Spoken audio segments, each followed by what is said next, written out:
اعوذ باللہ من الشیطان الرجیم بسم اللہ الرحمن الرحیم زی رحمت کن نظر بر حال زارم یا رسول اللہ غریبم بے نوایم خاک سارم یا رسول اللہ صلی اللہ علیہ وآلہ وسلم۔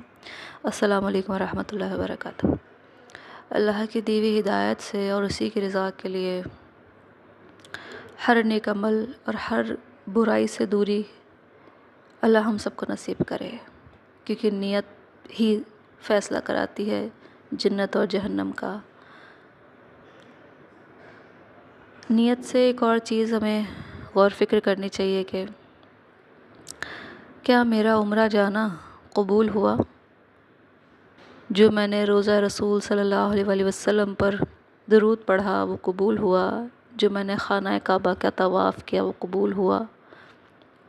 کیسے پتہ چلے گا وہ قبول ہوا یا نہیں ہوا؟ میری نظر میں جو اللہ نے میرے دل دماغ میں والی بات ڈالی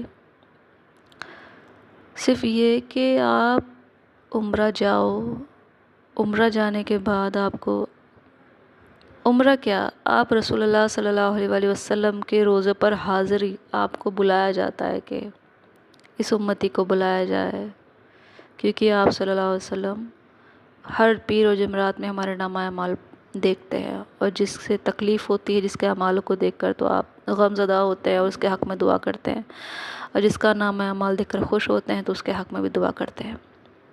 اب ڈیفرینشیٹ کر لیجئے کہ ہمارا والا کون سا نامہ اعمال ہوگا۔ اللہ کرے وہی ہو جس سے ہمارے آقا دو جہاں صلی اللہ علیہ وآلہ وسلم خوش ہو کر ہمارے حق میں دعا کرتے ہوں۔ اگر آپ نے حضور پاک صلی اللہ علیہ وسلم کو ہی غم دے دیا تو اللہ کیسے راضی ہوگا؟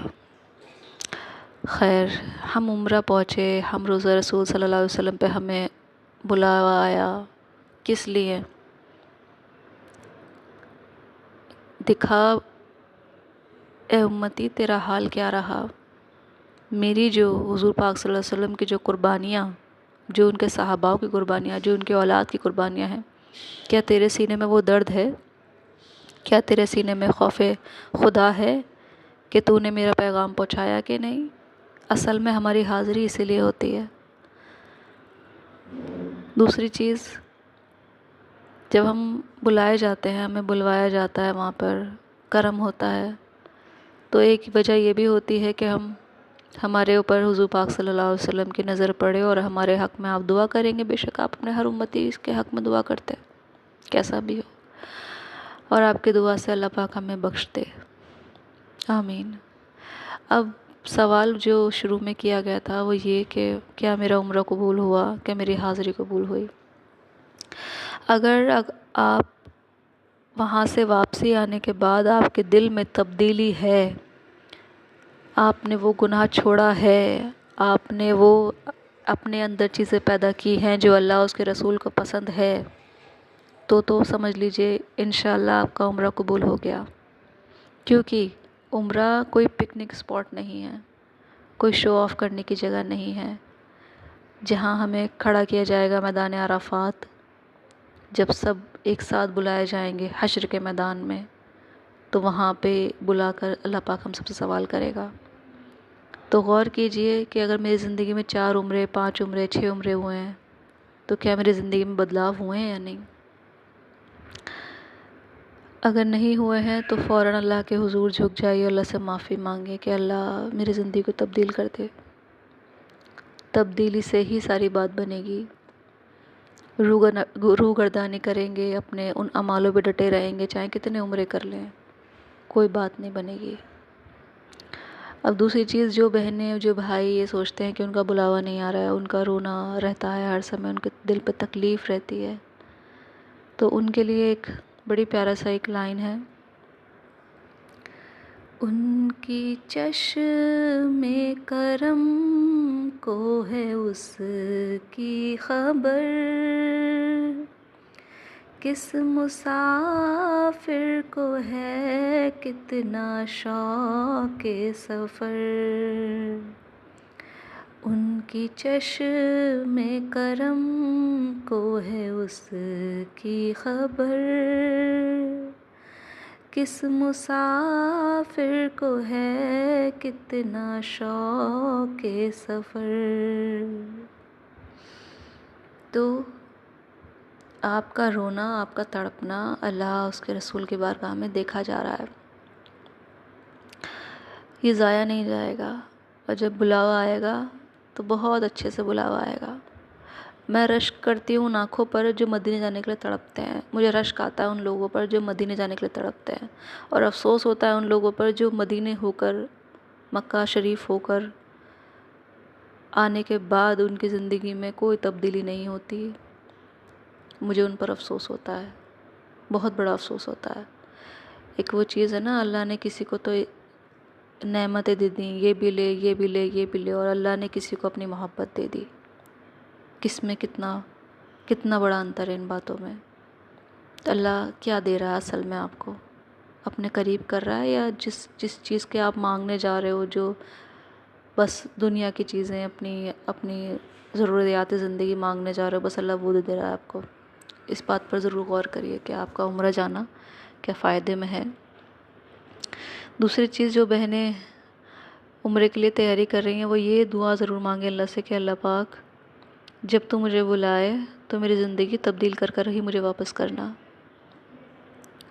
آپ یقین مانیں کہ جب اللہ پاک نے جب ہمیں اپنی رحمت سے اپنے گھر بلایا، تو جس رات ہم لوگ پہنچے تھے، اس کے 2 دن بعد ایک فلائٹ اور آتی ہے انڈیا سے، اور آل آف سڈن ہم لوگ کھانا کھا رہے تھے وہاں بیٹھے ہوئے، تو اچانک سے ایک لڑکی آتی ہے، بڑی پیاری سی، انجان، اور بس سامنے سے آتے ہوئے مجھے اسمائل پاس کرتی ہے، میں بھی اس کو اسمائل پاس کرتی ہوں، کیونکہ اچھا لگتا ہے جب کوئی مسلمان بہنیں ایک دوسرے کو دیکھ کے مسکراتی ہیں، اچھا لگتا ہے، انجان ہو کر بھی سلام کرتی ہیں۔ تو اس نے مجھے دیکھ کر اسمائل پاس کری، میں نے بھی اس کو دیکھ کر اسمائل پاس کری۔ اس کے بعد جب اس نے رات کو عمرہ کیا اور تہجد پڑھی، تہجد کے بعد اس نے سورہ بقرہ پڑھی، اور اس کے بعد فجر کے بعد اس کا انتقال ہو گیا ہاتھوں ہاتھ۔ مطلب میں اور ہمارے ساتھ جتنے بھی تھے سب شاکڈ ہو گئے کہ یہ اتنی دور سے یہاں پہ اللہ نے اس کو اتنی خوبصورت جگہ پہ وفات دی ہے، اور اس کی ایک ہفتہ پہلے ہی منگنی ہوئی تھی اور اس کی شادی رکھنے والی تھی۔ تو اللہ نے اسے کتنی خوبصورت موت دی ہے، تمام ارکان پورے کرا کے، عمرہ کرا کے، گناہ بخش۔ اس نے ضرور معافی مانگی ہوگی، جو بندہ اتنی دور آتا ہے اپنے لیے معافی مانگتا ہے، کیوں نہیں مانگے گا؟ اپنے گھر کا طواف بھی کرایا، سب کچھ کرانے کے بعد سورہ بقرہ بھی پڑھوائی، تہجد پڑھوائی، اور اس کا پھر وصال ہو گیا۔ کیا خوبصورت موت پائی، اللہ اس کی مغفرت فرمائے، اس کے درجات بلند فرمائے۔ دیکھیے اللہ پاک کسی کسی کو اپنے پاس بلا کر سب کچھ ارکان کرانے کے بعد اپنے پاس وہیں رکھ لیتا ہے، ایسے بھی لوگ ہوتے ہیں۔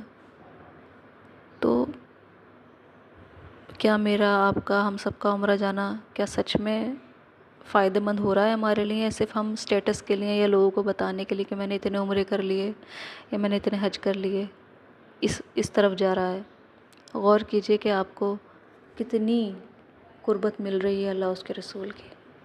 اللہ سے دعا ہے کہ اللہ پاک ہمیں خالص والوں میں نام رکھے، جو اللہ سے چاہے لمحہ بھر کی بھی محبت کریں، ایک دن میں لمحہ بھر کے لیے بھی اللہ کے پاس آ کے بیٹھیں، لیکن خالص نیت کے ساتھ آ کے بیٹھیں، اللہ کے لیے ہی آ کے بیٹھیں۔ اللہ نے ہر کسی کے دل میں اس کے حساب سے ہی اس کے دل میں محبت کا معیار رکھا ہوگا، وہ اللہ جانے، کون کتنا برداشت کر سکتا ہے اللہ کی تجلیات کو۔ لیکن جتنا بھی دے اللہ خالص دے اور ہمیشہ والا دے، اور اس میں اضافہ فرمائے۔ اللہ سے دعا ہے کہ اللہ پاک ہمارے فلسطینی بہن بھائیوں کی مدد فرمائے۔ اللہ سے دعا ہے کہ اللہ ڈاکٹر عافیہ صدیقی جیسے جتنے بھی بیچارے مظلوم ہو کر تکلیفیں سہ رہے ہیں اتنے سالوں تک، اور جتنی بھی اللہ کی مخلوقات ہے جو اللہ سے تڑپ تڑپ کے دعائیں مانگ رہی ہے، اللہ ان سب کی بھی دعائیں قبول فرمائے۔ اللہ پاک رمضان کے اس مہینے میں ہمیں مغفرت یافتہ کر دے، ہمارے والدین کو، ہمارے بہن بھائیوں کو، سب کو اللہ پاک مغفرت فرما دے، سب کی اور تمام قبر والوں کی بھی۔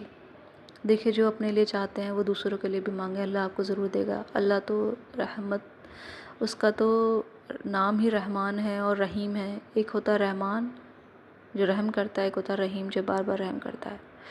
میرے زبان میں، میرے اندر یہ قوت نہیں ہے میں اللہ کی رحمانیت کو بیان کر سکوں، بس اللہ سے دعا ہے کہ اللہ پاک ہم سب کو اس رمضان المبارک میں اپنی رضا سے بھی نوازے اور ہمارے تمام گناہ بھی معاف کرے۔